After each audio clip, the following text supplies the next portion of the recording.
7h45 wana. Yo soko la lisika miso mai, balokoti fone na yo egaze, taba na yo egaze. Kute trouble kanga tango na landa émission, sala kanga ya tuka ba epesa ba chair de poule na nzoto mbe. Soso ya bato elekate, taba ya bato elekate, libata katu kolobate. To benga ngo kache perdu sans arbitre. Pile ou face révélation na kati. La sengi ba tout ba na canal révélation, surtout émission ya pile ou face, c'est émission ba gêne. Tantôt nous va atteindre on va côté kunate, mais on va soit moi temps, ba pesi la no moi ba histoire. Ata na zaki api mbango na okima pona zelango. 7h15. Ba 7h15 wana noki na zo zelango déjà na yoka boy. Ah oh tala. O wana ezalaki libanga. O libanga ezade. Azalaki ko bwakela bakonzi. O ya kokumisa yo. Bulu wana longola kango wapi papa. Na ya kotumola yo. Ya kosala pile face. Na ya kofinga yo. Voilà. Ba o bazali pe na posa kwa ko ba commentaire na bango na kasi ba koleka en direct na radio Canal Révélation. Kanisi pile face en tout cas bato balingi yango mingi.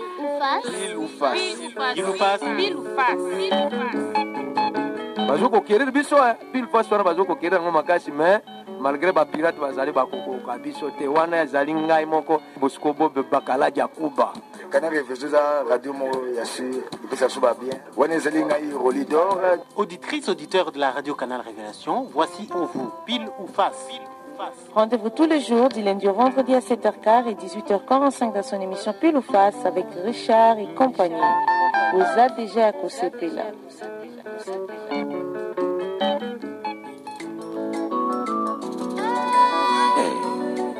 Est-ce que Kokage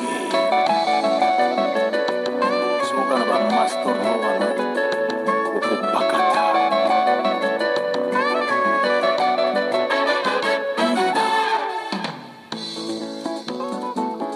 Chachombala Kashoki Baloba baloba baloba balembe.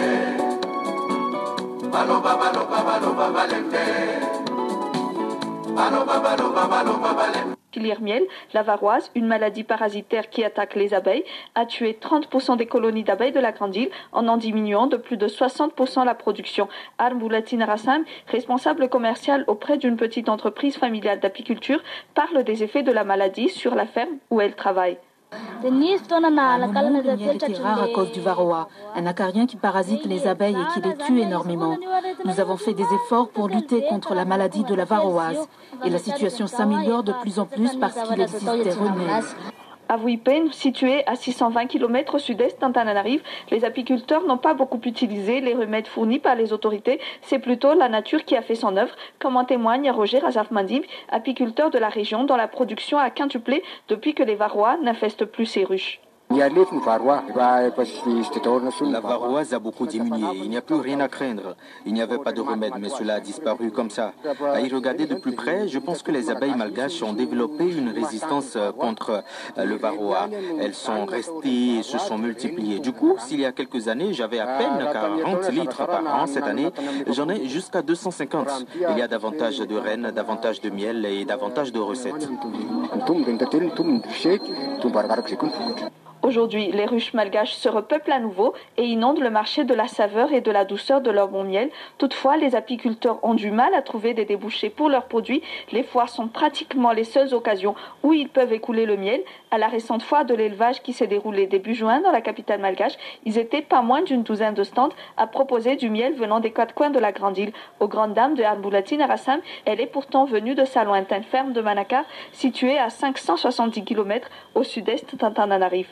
Notre miel vient de Manakar et nous en proposons 4 types. Du miel de millefleurs, de litchi, de niaouli et d'eucalyptus. Mais le marché est moyen, il y a trop de vendeurs de miel. Puis il y avait cette autre fois, quelques jours plus tôt, la FIM. Il y avait aussi beaucoup de miel et la plupart des acheteurs sont déjà passés. Face aux difficultés d'accès au marché, Jean-René, technicien auprès d'une organisation non gouvernementale d'appui aux apiculteurs, lance un appel aux autorités pour soutenir les producteurs, aussi bien pour étendre le marché que pour améliorer le prix.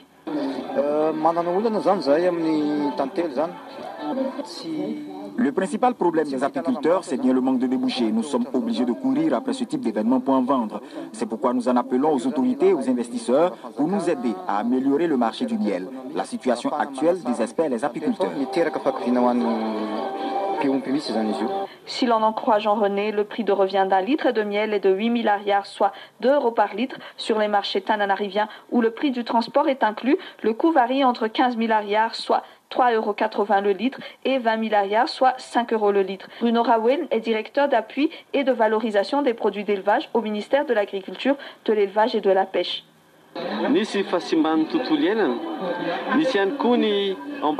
Il y a la destruction de l'environnement, il y a eu l'embargo du miel malgache, ce qui a incité les gens à ne plus investir dans la filière. Il y a eu des maladies, tout cela mis ensemble a impacté sur la production du miel.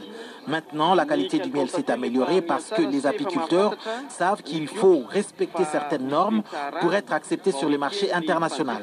C'est pourquoi nous nous attelons à la vulgarisation des normes auprès des producteurs pour qu'ils s'adaptent aux normes internationales.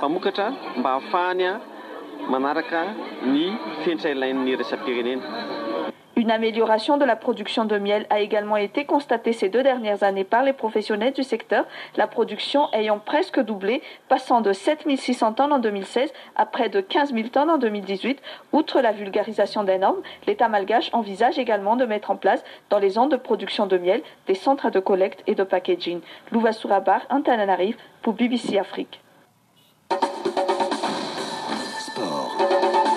Les affiches du jour et les résultats des matchs de la CAN Égypte 2019 avec Mohamed Fofana Dara. La CAN 2019 en Égypte, moment historique aujourd'hui avec l'entrée en liste de la Mauritanie. Ce sera face aux Aigles du Mali. Ahmed Yahya, le président de la Fédération mauritanienne de football, revient sur les objectifs des Mourabitoun. Oui, c'est la poule de la mort pour nous, malheureusement. Et, on est conscient de cela, mais encore une fois, je vous le dis, l'objectif de la Mauritanie, c'était d'y être d'abord. On y est, alhamdoulilah, et on va prendre du plaisir en jouant cette Coupe d'Afrique. On va essayer de titiller les grands. Et on sait que c'est des grandes nations de foot, qu'ils ont beaucoup d'expérience. Nous, on est conscient que toutes choses sont temps. On va d'abord à la CAN pour représenter la Mauritanie dignement, même si on perd, mais on perd dignement. On ne veut pas mettre de la pression inutile sur nos joueurs. On va à la CAN pour se faire respecter et respecter les autres, sachant que aussi les autres, il faut le dire, ils sont plus forts que nous. Nous, on a une équipe, certes, homogène, on a une équipe qu'on a bâtie sur quelques années, mais on n'a pas des individualités à l'image des équipes comme le Mali ou comme le Sénégal. Ahmed Yahya, président de la Fédération mauritanienne de football, au micro de Baba Sissouma. Cette journée, notons-le, commencera par un choc entre les éléphants de Côte d'Ivoire et les Bafana d'Afrique du Sud, 2 équipes qui ne sont plus dans le haut du classement, mais qui entendent jouer leur partition. Abla Traoré, ancien champion d'Afrique, qui prévient. Toutes les équipes se valent, donc il faut attaquer les matchs avec beaucoup d'humilité.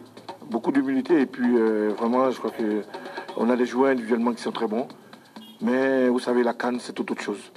Quand on n'est pas prêt dans la tête pour une CAN, pour moi, on a beau jouer en Europe, être des meilleurs joueurs, mais l'équipe nationale, comme j'ai dit tout à l'heure, je vais me répéter, c'est tout un état d'esprit. Une CAN, c'est un autre niveau. Il faut gagner sur tous les plans. Physique, mental, psychologique. Je crois que c'est important. L'équipe nationale de Côte d'Ivoire, c'est tout un état d'esprit. Je crois qu'on souhaite que nos jeunes pachydermes aient cet état d'esprit qui est conquérant et de continuer à avoir la gagne. L'autre affiche de la journée entre la Tunisie et l'Angola. La Namibie, tout comme le Zimbabwe ou Madagascar, a failli créer la surprise hier face au Maroc. La Namibie qui a finalement cédé juste à 1 minute du coup de sifflet final sur un contre son camp de Koyouin. Le Sénégal, prévenu par les balbutiements des Égyptiens, Nigériens et Marocains, n'y est pas allé de main morte. Le Lion de la Teranga, vainqueur 2-0 de la Tanzanie. Baldé Keita, premier buteur sénégalais, et Crépin Diatta, qui lui a conclu le bal. Sa réaction au micro de Yoro Mangara à la fin du match. Dans des situations comme ça, j'avais qu'une idée en tête, c'est de remettre le ballon. Parce que je sais que j'ai la qualité de frappe et puis j'ai tenté ma chance. Dieu merci, c'est rentré dedans et puis je remercie le bon Dieu. Une bonne entrée donc pour la troupe à Aliou Cissé qui est satisfait de la prestation de son groupe. Il faut féliciter nos garçons aujourd'hui. Nous avons pu avoir une belle entame aujourd'hui en rentrant très bien dans cette compétition. Vous savez, dans une compétition telle que la CAN, la Coupe du Monde, il est important ce premier match-là. J'ai envie de dire que c'est ce qui motive en réalité le reste de la compétition. Et l'avoir gagné aujourd'hui contre la Tanzanie, c'est très bien. Mais comme je dis, les garçons, il faut les féliciter. Ils ont su respecter les stratégies, ils ont su respecter la philosophie de jeu qu'on a voulu mettre en place et on a pu se créer des...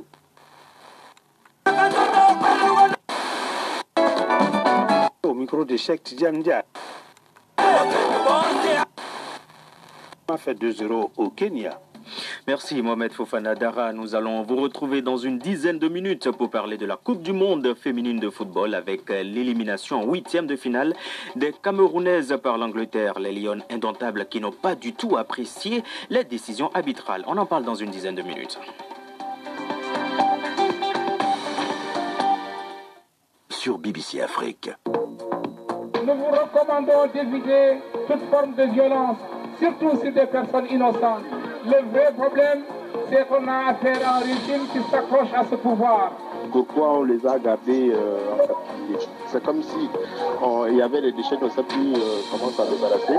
Pour que ça ne provoque pas un intérêt en finale, on préfère envoyer en Afrique. Parce que si les vieux, c'est en Afrique qu'il va venir mourir. L'intégration, c'est permettre aux entreprises de ne pas rester dans leur pays, mais de rester dans cet espace communautaire qui offre des facilités en termes de liberté de circulation, de monnaie commune.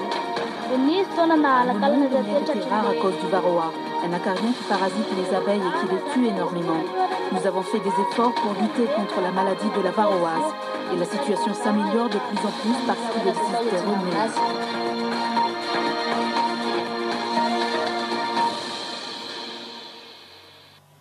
BBC Afrique. Merci d'écouter la radio de référence. Siegfried Mabouli Djenoupo. Il est 5h30 en temps universel. Le journal Monde avec vous, firmé Eric Mbadinga. L'Arabie Saoudite octroie des permis de séjour aux investisseurs expatriés. Le projet vise à diversifier l'économie du royaume. 250 000 personnes manifestent en République tchèque pour réclamer la démission du Premier ministre. Andrzej Babis est soupçonné de fraude. BBC Afrique, la référence de l'info.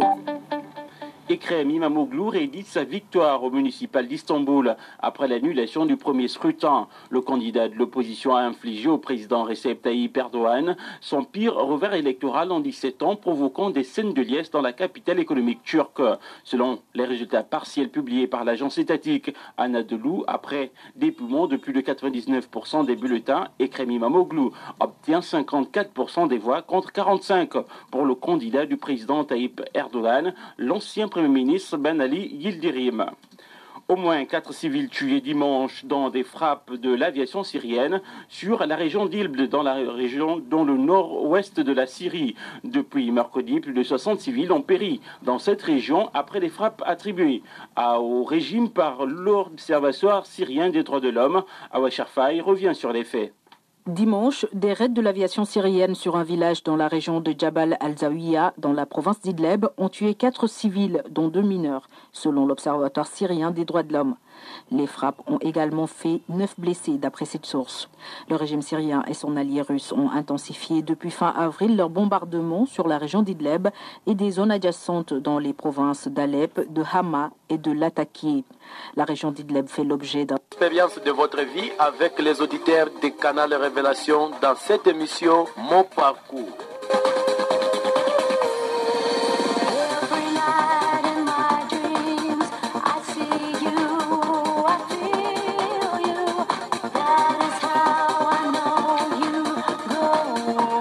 Bienvenue chers auditeurs à cette émission Mon Parcours, une émission qui est conçue par la radio Canal Révélation qui sera animée par Richard Pitois.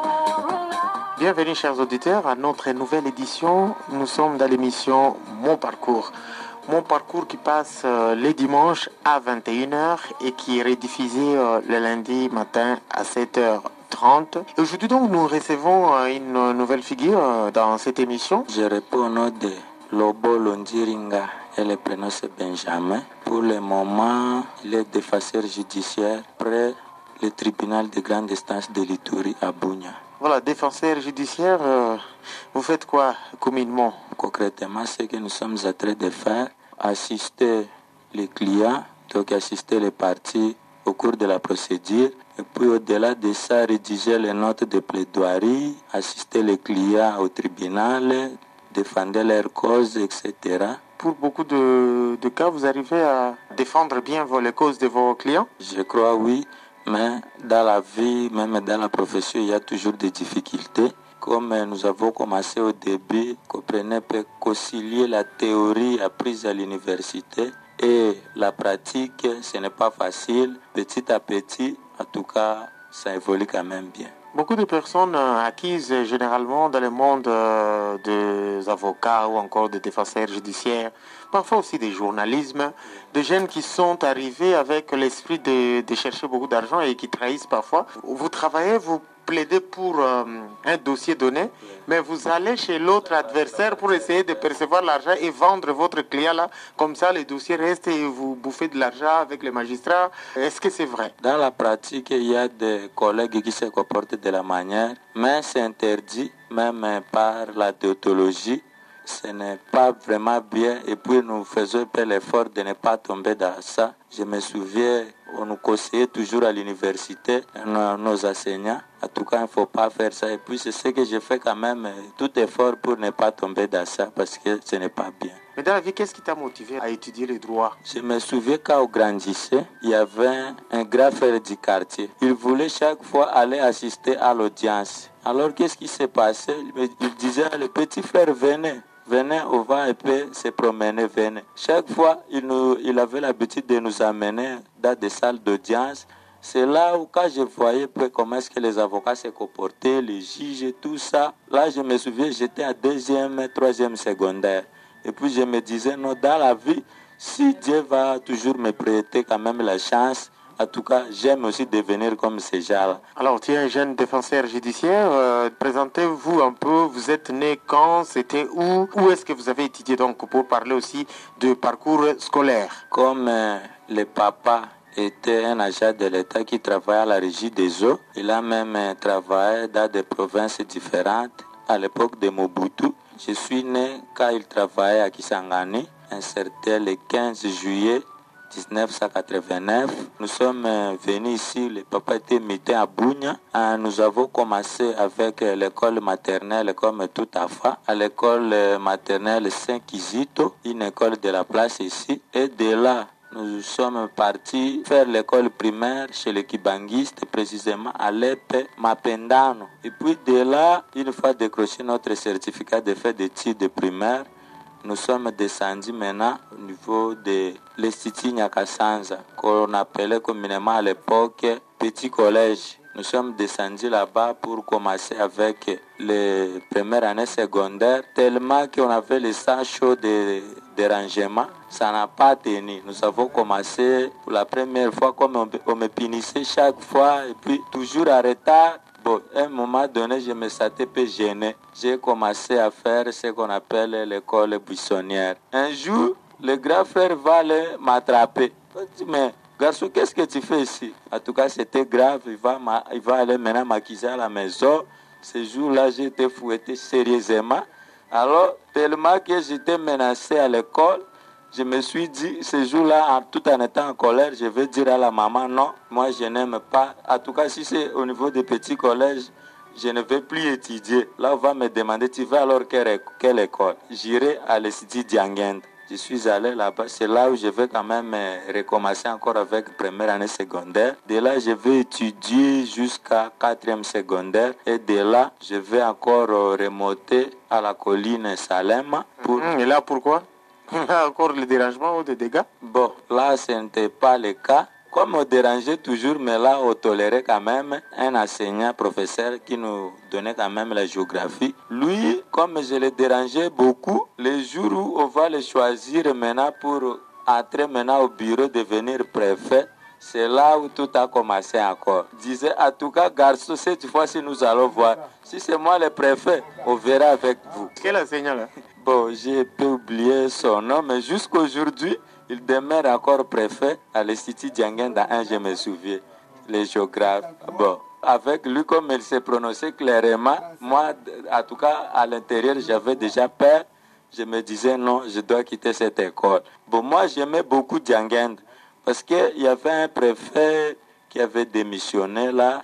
Je me souviens, son nom c'était Fabien. En tout cas, lui, comme lui, il nous tolérait quand même beaucoup. Moi, je l'aimais beaucoup. Maintenant, il l'aime parce qu'il tolère les dérangements. Bon, pas seulement ça, lui, il faisait quand même l'équilibre. Peut-être depuis son départ, en tout cas, j'étais gêné avec l'adversaire qui est entré maintenant au bureau là. En tout cas, je me sentais gêné. Et puis, comme le grand frère disait, est-ce que cette école produit quand même des diplômes? Bon, là, à cette occasion, je vais dire non. Je vais quitter aussi cette école. Puis là, je vais quand même faire la 5e année avec la 6e, puis décrocher notre diplôme. Alors de là, vous continuez à l'université où? Directement à l'université de Bougna. Oui, j'ai commencé à la faculté de droit. Et puis, aux humanités, j'avais fait la section pédagogique. Arrivé à G2, j'avais directement commencé aussi à combiner avec les enseignements aux humanités. Alors, à l'université à l'époque, il y avait plus de bleusailles ou il y en avait? Bon, à notre époque, ça a diminué déjà. Je me souviens, quand nous étions à Jean 1, là, il y avait des intimidations par rapport aux vieux loups qui étaient à l'université. Nous intimidaient, mais touchaient quand même. Comment, par exemple? Un jour, il y avait une étudiante, en tout cas, avec le comportement qu'elle avait quand même affiché à notre endroit, en tout cas. Jusqu'aujourd'hui, en tout cas, dans ma vie, je ne peux pas oublier ça. C'était comment? Un jour, quand vous venez à l'université, comme vous savez, vous êtes encore à Jean 1 là. Quand vous marchez, vous faites en sorte que les autres aussi puissent vous regarder comme étudiant. Moi aussi, je suis étudiant. Alors, ce n'était pas facile. Comme moi, j'avais toujours l'habitude de m'habiller à Bosch. Un jour, quand il pleuvait le matin, je suis arrivé à l'université. Il y avait une étudiante là qui faisait un biomédical. Elle restait au capice. En nous regardant de loin là, elle dit Boulet, passe ici. Je dis, c'est quoi? Très tôt le matin comme ça, et puis il pleuvait. Une fille encore. Une fille encore. La fille va amener maintenant ce qu'on appelle les pots qui contenaient l'urine. Vraiment, l'urine là, chaude. Moi, je ne sais pas si elle s'allait préparer pour venir maintenant m'humilier, je ne savais pas. Alors, elle va quand même verser ça sur moi. Je dis, devant les gens. Devant les gens, comme tellement que j'étais avec le sang chaud là, je suis allé en colère pour aller récupérer la fille étudiante. Je vais voir maintenant 5 gaillards qui descendaient de l'autre côté. Garçon, si tu es vraiment un homme, osez seulement de la toucher comme ça au corps. Comme ça, nous allons voir réellement si tu es un homme. Et tellement en colère là, j'ai regardé tout ça, en tout cas j'étais gêné. À voir les 5 gaillards, en tout cas, je me suis calmé là pour... mais tu avais eu peur quoi? En tout cas, j'avais peur. Imaginez quand vous appelez encore Boulet là, en tout cas... On dirait que c'était un coup monté, hein? Bon, peut-être. Imaginez au visage, ce n'était pas facile. Je me suis décidé de rentrer à la maison, d'enlever ces habits là, et puis jeter ça, hein, sur les tôles de la toiture. Et puis dans les après-midi, comme il faisait chaud là, pendant la soirée, j'ai pris quand même l'allumette pour aller brûler ces habits. Et puis le lendemain, je suis venu encore très en colère là pour voir si la fille va faire quoi. Elle me regardait là, garçon comment? Je me suis dit et puis je suis passé très en colère là. Elle voit les garçons qu'elle a baigné avec ses urines. Bon. Maintenant, pendant ce jour-là, on avait cours. Pendant la pause, maintenant, il y a une étudiante, aussi camarade de notre auditoire, qui va me prendre maintenant. Non, venez, vous êtes affamés, venez. Nous allons, ma grande sœur est là au bloc et nous allons demander quelque chose à manger. Maintenant, notre camarade va nous conduire encore là-bas. C'était elle, sa grande sœur, donc? Oui. La fille, elle me regarde, dit, mon frère, ça va? Ne vous en faites pas, ici chez nous c'est comme ça. Tout ce que je suis en train de faire là sur vous, à un moment donné vous allez payer aussi, mais pas sur moi. Vous allez attendre aussi à votre tour un boulet là que vous allez cibler. Vous allez faire aussi tout ce que vous voulez, mais pas payer ça sur moi. Pas quand même jusqu'à verser l'urine sur quelqu'un. Non, en tout cas, jusqu'aujourd'hui, ça, en tout cas, je ne peux pas oublier. Alors, avec la fille plus tard, est-ce que vous êtes devenus des amis ou c'était toujours des ennemis ou c'était fini comme ça?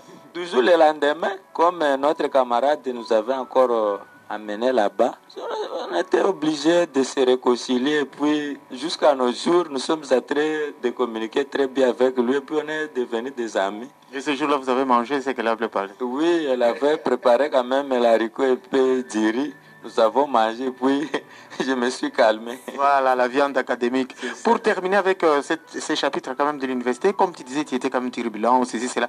Est-ce que plus tard, tu as participé aussi dans certaines manifestations, par exemple des étudiants contre les autorités, pour protester contre ceci, cela? Je me souviens, comme on disait toujours à cette époque, quand j'étais en G1, j'étais le grade de rangeur là, et puis je me suis rallié à un groupe là qui prenait un peu tout. L'alcool, tout ça, des avatiriers. En venant de la maison, j'étais sérieux, mais à un moment donné, l'université nous a encore fait d'autres choses. Ce n'était pas facile.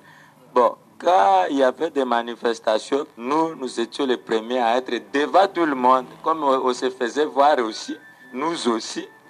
En tout cas, ce n'était pas facile, nous avons beaucoup dérangé. Merci beaucoup. Et donc, tu as fini aujourd'hui, tu es défenseur judiciaire. Est-ce que tu peux présenter un peu tes parents? Son nom, il s'appelait Lobo Nyalija Baptiste et la maman s'appelait Bouvenjangoussi. Ils ne sont pas à vie, ils sont morts. Nous sommes restés des orphelins, mais il y a quand même un grand frère qui se souciait de nous et puis qui fait quand même de tout son mieux pour que nous soyons quand même bien. Maître Benjamin Longiringa, et toi-même aujourd'hui, est-ce que tu es marié ou pas? Je ne suis pas marié, je suis encore célibataire, mais il y avait un cas, je ne sais pas si je peux appeler ça accident. J'ai quand même un bébé, une fille, mais je ne suis pas marié parce que au vrai sens du terme, être marié, non. Toi-même, tu fais les droits, tu connais l'essence. Voilà. Donc, un accident, peut-être, comme tu dis, et ça vous a donné un bébé, une fille, hein? Oui, une fille, oui, qui s'appelle Ketia Akiki. Pour le moment, je crois 10 mois. Pour le moment, je crois 10 mois, tu doutes donc c'est un enfant que tu viens d'avoir par accident derrière ici? Bon, c'est récemment ici. Mais avec les filles, en tout cas, je ne dérangeais pas beaucoup. Le grand frère me disait toujours, mon petit frère, je t'aime beaucoup. À l'université, il ne faut pas aller faire de théâtre, ce que les autres ont l'habitude de faire. En tout cas, il faut être sérieux. Je me souviens quand je suis arrivé à G3, le jour de collation de grade, pendant la soirée, il me disait toujours, non, mon petit frère, maintenant tu es devenu adulte. Si tu as quand même une fille à qui tu veux quand même faire la vie, en tout cas, ce n'est pas une honte, tu es devenu grave. Venez avec elle, présentez-la quand même dans la famille.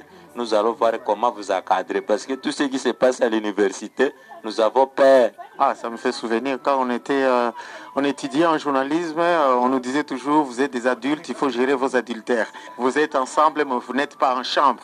Voilà. Et quand même, il y a beaucoup de tentations avec les filles. On m'a dit, c'est des états au secondaire, à l'université. Est-ce que quand il y avait tentation, tu résistais comment? Parce qu'il y a aussi des filles qui taquinent un peu. Ou par exemple, comme celle qui t'a versé l'urine là. Est-ce qu'elle ne voulait pas te récupérer quand même aussi là? On ne sait pas. Mais il y avait quand même des tentations, comme vous venez de le dire. Même dans les quartiers. Parce que comme on avait des amis là qui étaient toujours sérieux, des étudiants vers l'ISP, Shalom. En tout cas, je faisais quand même l'effort quand même de résister devant ces gens-là. Celle avec qui tu as eu l'enfant, comment elle s'appelle? Francine Akiki Dejou. Voilà, j'espère que ce n'est pas un secret. Donc, on connaît que tu as quand même un enfant. Et elle, qu'est-ce qui t'a attiré plus chez elle? Je voulais parler un peu de qualité d'une femme que tu aimerais épouser un jour dans la vie. Souvent, quand vous voyez dans des quartiers, il y a des filles qui sont vraiment très gentilles. Hein. Comme cette fille, quand elle passait même, quand on se retrouvait avec des amis, elle avait l'habitude de nous saluer. Ah, bonjour, bonjour. Elle passait. Bonjour, bonsoir. Bon, elle était peu souriante. Bon, j'étais quand même apporté seulement à voir ça. Un jour, je me suis dit non, je vais quand même la déranger aujourd'hui. Mais est-ce que tu n'as pas fouillé quand même dans le passé pour voir, est-ce que ce n'est pas une déganère, ce n'est pas quelqu'un qui a des mauvaises habitudes? Donc tu t'es limité seulement à cette qualité de sourire, être gentil et puis tu l'as finalement courtisé? Bon, elle n'était pas aussi un peu compliquée même au quartier. Parce qu'imaginez, quand vous voyez les garçons se regroupent quelque part en train de faire ce que nous appelons entre guillemets ma solo. Nous aussi, on se regroupait comme on avait des amis. Quand les filles passaient, on avait l'habitude de commenter. Mais la fille ici, vous la voyez comment? Hein? Est-ce que... Hein? Bon, comme tout ça, on voyait ce que les amis disaient. Bon, comme il disait quand même positivement d'elle, bon, un jour je me suis dit, bon, non, il faut que je la dérange. C'était ça. Voilà, alors tu es homme de droit, il faut arriver jusqu'au bout à concrétiser les mariages. Hein? Bon, ça serait une très bonne chose. Est-ce que tu fais aussi les loisirs? Pendant tes temps de loisirs, tu fais quoi? Bon, chez moi, c'est pas compliqué. Hein? À l'époque, je me souviens, j'aimais beaucoup la musique. Les sports, oui, j'assistais pour voir comment est-ce que mes amis jouaient. Mais moi, j'avais un mauvais souvenir quand j'étais encore enfant. Donc, on s'est cogné avec un garçon à qui on jouait au terrain. Bon, comme l'arbitre n'avait pas sifflé, je me suis dit non. Et puis à la maison, comme la maman disait, si kunyota kia lumia, tout on a comme wakilonda kota rudia kane wapi. Alors tout ça, ça me dérangeait. Et côté musique, tu es danseur ou bien? Danseur, non. Chez moi, c'est peu compliqué parce que dans la vie, je n'ai pas eu même la chance de chanter même à l'église. Mais j'aimais quand même la musique profane. J'aimais beaucoup écouter avec la polémique de Werason et JP. On s'est regroupés pour dire non, c'est elle qui est fort. Tu étais de quel côté, JP ou Wera?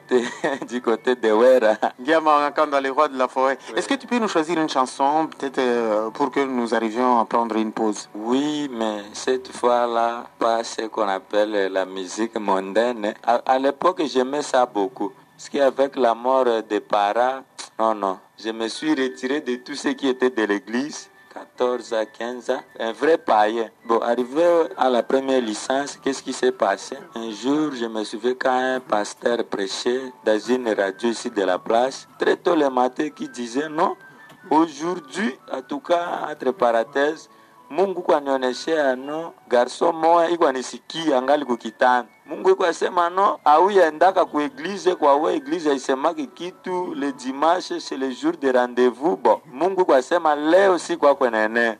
Oh, je vois mais est-ce que haiko mie? Alors en tout cas ça m'a beaucoup dérangé. Ce jour-là, je me suis décidé non, aujourd'hui je vais aller d'abord à l'église. Alors ce jour-là, je me suis réveillé. J'ai demandé à la femme de grand frère, votre église, le programme de dimanche, ça commence quand et puis ça se termine quand? Imaginez, c'était une joie de sa part. Mais est-ce que c'est vrai ça? Elle va aller commenter à crier, Léo, le miba de ti. Et depuis ce jour-là, j'ai compris que non, le message de ces pasteurs qui passaient à la radio, en tout cas, c'était pour moi. Merci. Choisis-nous alors une chanson religieuse. Ah oui, merci. Je vois Moïse Mbille dans une chanson là, j'ai pu oublier le titre. Quand vous avez un problème, présentez-le devant Dieu. Si vous avez le problème de mariage, il faut quand même dire, j'ai pu oublier le titre puis...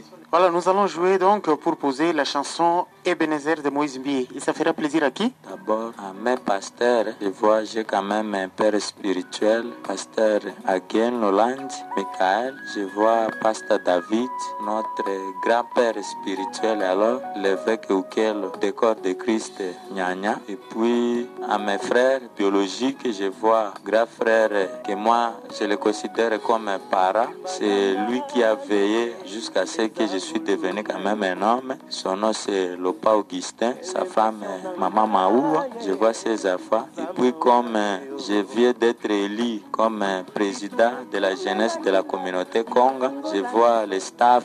Et puis sans oublier tous les jeunes Bakonga, en tout cas, je les salue et puis cette chanson va quand même faire plaisir à tous ces gens. Tombola moto na abandona teo boyozala kinangaye jusqu'ici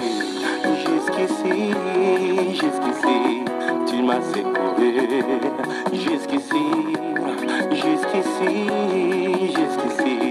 tu m'as secouru Ebenezer. Jusqu'ici,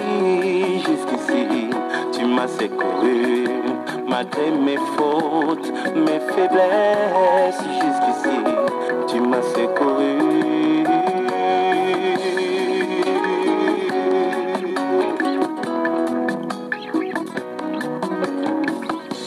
Ozali capable, ya kosala na moto. Makambo ekokana teo na bisika ye auta. Ozali capable ya kosala na moto. makambo ekokana te o na famille abimeli balukanga na molili bamona ngai te o bazali frappe d'aveuglement molimo mosantu arapelaka ngai ye mbilaka na ngai ye mpo nalemba te na abandona te o oyo ozalaki na ngai ye jusqu'ici, jusqu'ici, tu m'as secouru. Jusqu'ici, tu m'as pas laissé. Ebenezer, jusqu'ici, tu m'as pas laissé. Malgré mes fautes, mes faiblesses, jusqu'ici, tu es avec moi. Oh.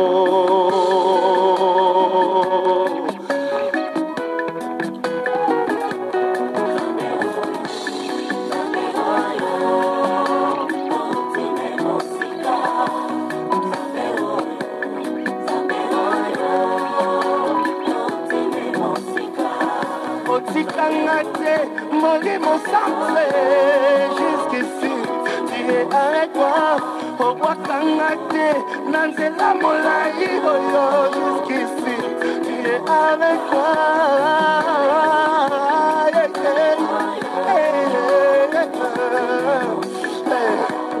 Jusqu'ici, qui n'ont les loyaux, jusqu'ici, Bamuna Balemi, Bazelaki. Mon achite nanga jusqu'ici, pas à confondu. Jusqu'ici, na moni bolingo na jusqu'ici, tu es avec moi.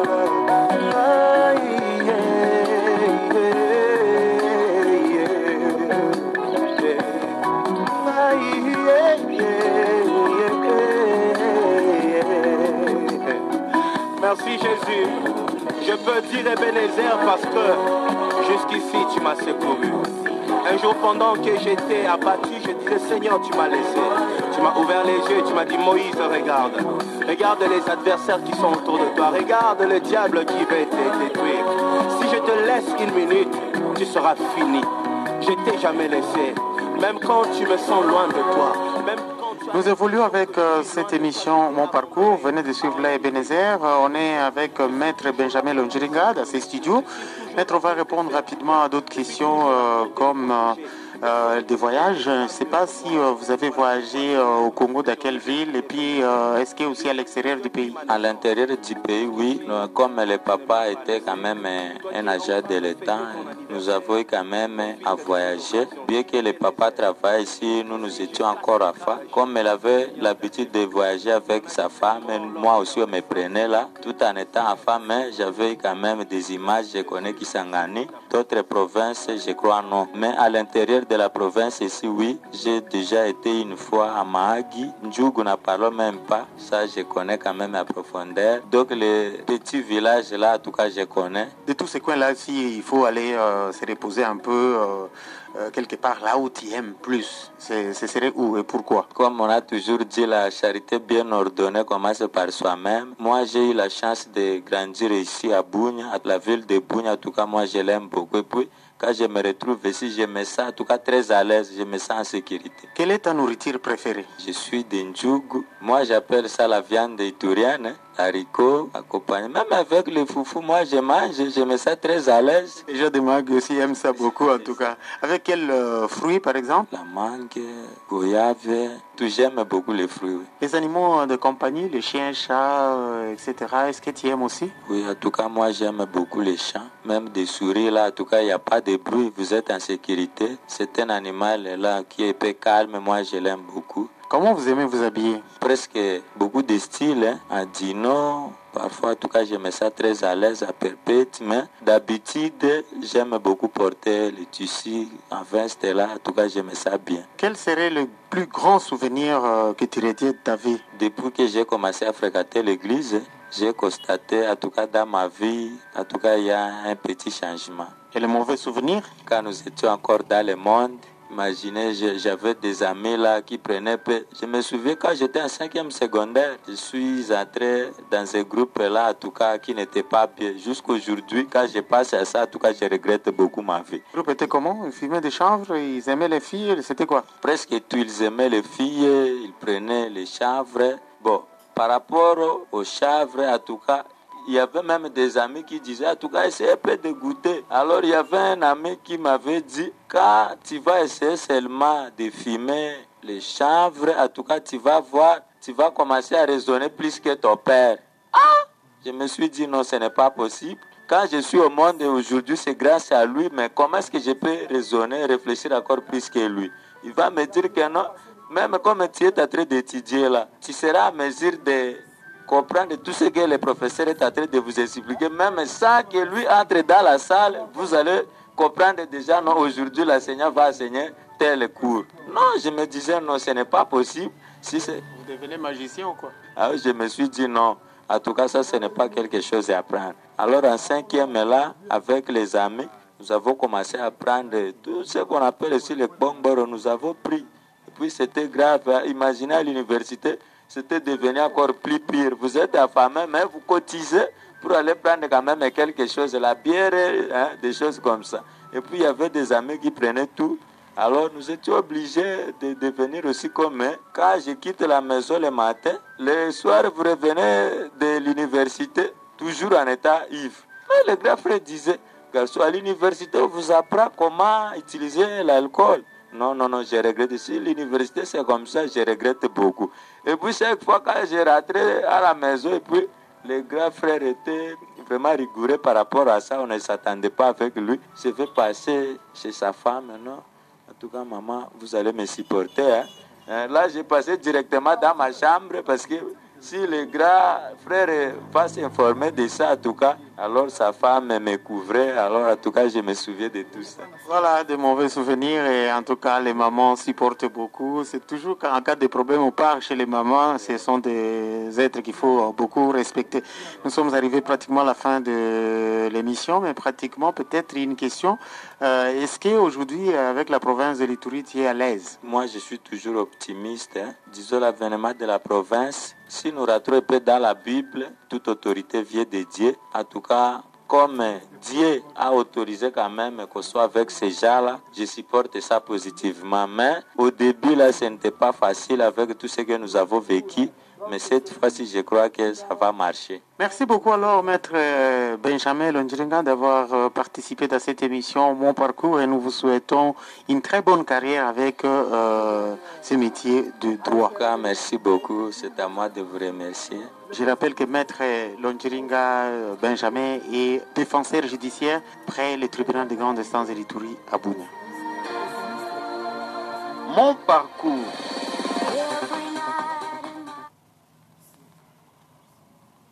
RCR 100.7 FM.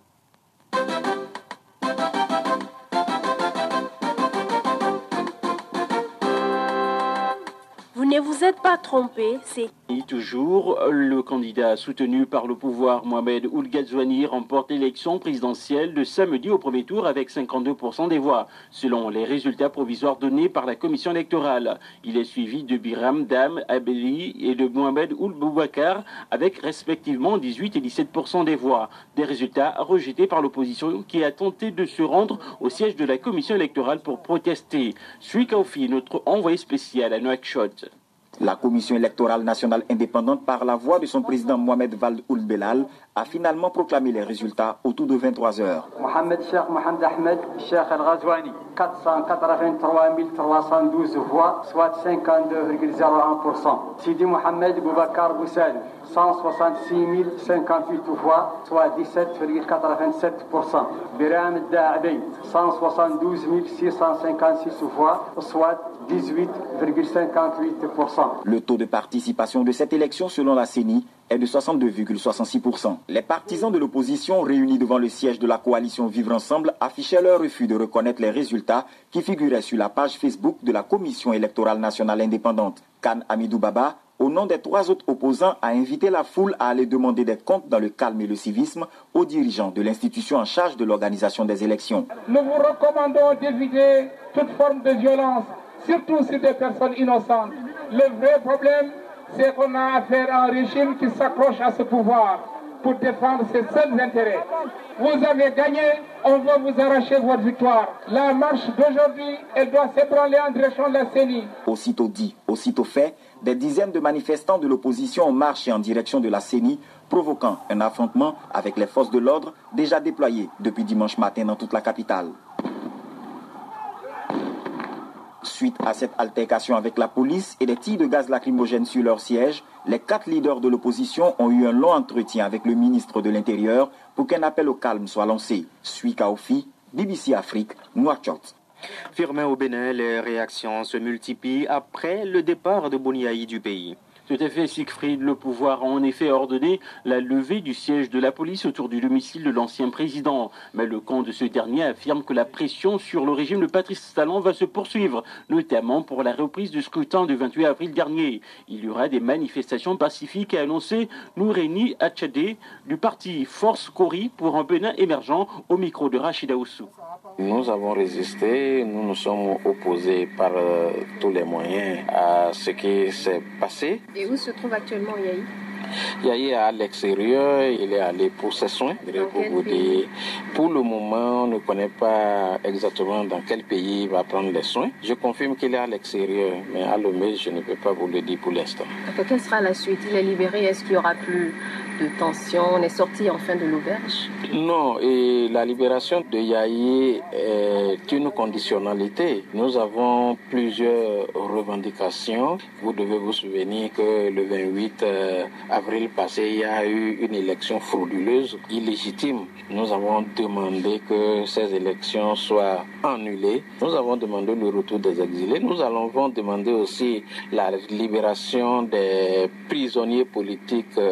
Et toutes ces revendications-là, dès qu'elles seront satisfaites, je crois que notre pays va retourner dans son statut de pays démocratique, de pays de paix. Vous disiez que la résistance va continuer. C'est quoi la prochaine action? Les prochaines actions seront déterminées les jours à venir. Il y aura une conférence de presse de l'opposition qui va quand même situer les choses. Les prochaines étapes, c'est que nous allons continuer de mener des actions diplomatiques.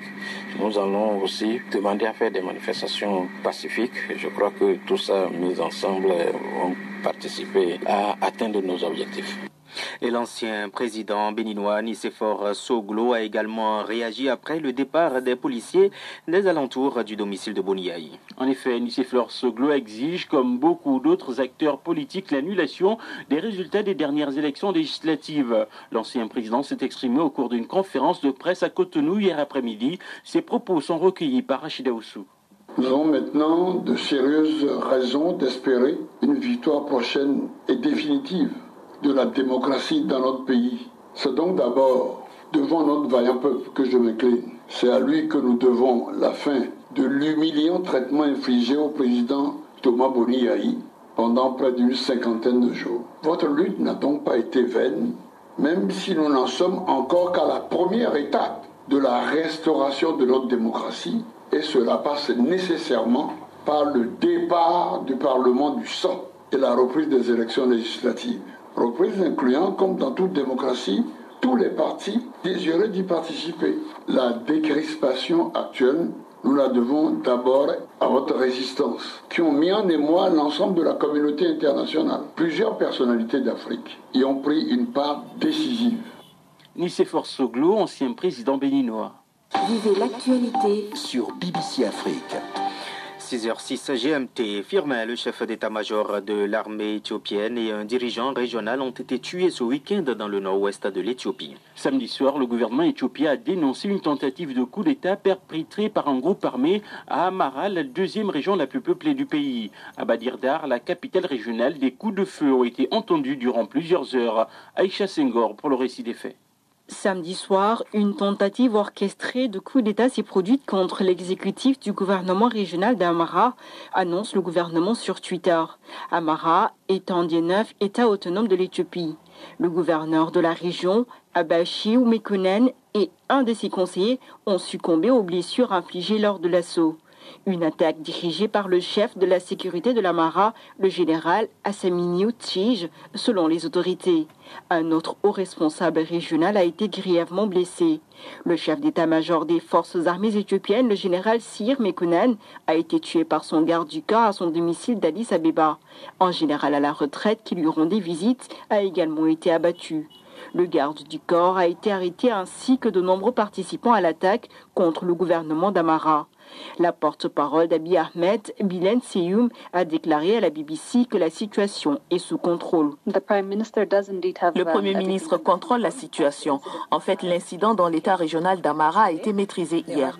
Il y a plusieurs opérations en cours pour stabiliser les choses au sein du gouvernement régional, mais aussi la sécurité nationale est une priorité pour le Premier ministre et le gouvernement fédéral. Il y a plusieurs opérations en cours pour s'assurer que des menaces similaires ne se produisent pas dans d'autres parties du pays. Les opérations se poursuivent pour retrouver le reste du commando, selon un communiqué du bureau du Premier ministre. Internet reste inaccessible en Éthiopie. Aïcha Senghor, en République démocratique du Congo, pas de gouvernement après la nomination d'un Premier ministre il y a quelques semaines et depuis l'élection du président Félix Tshisekedi en décembre dernier. En effet, sur la question, Néhémie Mouelania, coordonnateur du Front commun pour le Congo, la formation politique du président sortant Joseph Kabila, pense que les efforts sont mis en œuvre pour que la coalition avec le pouvoir aboutisse rapidement à la formation d'un gouvernement. Pour le coordonnateur du Front commun pour le Congo, ce gouvernement devra avoir pour priorité de régler les préoccupations des populations. Néhémie Mouelania est joint par Jacques Matande. Les dialogues se poursuivent au sein de la coalition FCC-Cash. Ce dialogue est très fructueux. Il y a eu énormément d'avancées. Il faudrait que l'opinion garde encore son mal en patience. Très bientôt, bien sûr, qu'elle sera fixée quant à l'aboutissement de ce dialogue. Mais le FCC, selon certains observateurs, voudrait avoir plus de 60% ou 70% des ministères, ce que ne partage pas Cash. Il y a des ambitions de part et d'autre, mais le plus important, c'est qu'il y a des principes tout à fait clairs qui guident la coalition. Ces principes sont connus des sociétaires de la coalition et ce sont ces principes qui sont au centre, justement, des discussions en cours. Lorsque je vous dis qu'il y a des avancées, ça signifie qu'au fur et à mesure, ces principes sont mis en œuvre. Et je vous ai dit, laissez ces débats se dérouler dans la sérénité, comme c'est le cas maintenant.